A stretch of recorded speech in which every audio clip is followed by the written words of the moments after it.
கழக ஊர் இந்த ஊர். கொட்டும் மழையிலே தான் அறிஞர் அண்ணா அவர்கள் இதே நாளில் வடசென்னை பகுதியில் அமைந்திருக்கக்கூடிய ராபின்சன் பூங்காவில தொடங்கி வைத்த போது கொட்டுகின்ற மழையில தொடங்கி வைத்தார்கள்.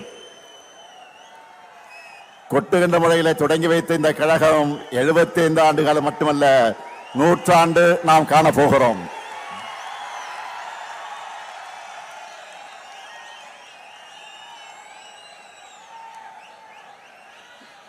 உங்ககிட்ட பேசுறதை விட இந்த கொட்டு மழையிலும் உங்களுடைய எழுச்சியை பார்த்துக்கிட்டே இருக்கலாம் போல எனக்கு உணர்வு ஏற்பட்டிருக்கு. என்ன உணர்ச்சி, அடாடாடாடா, என்ன ஆர்வம்.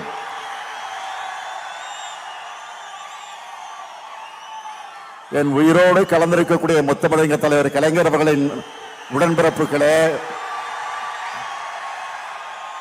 உங்களுக்கு என்னுடைய முதல் வணக்கம்.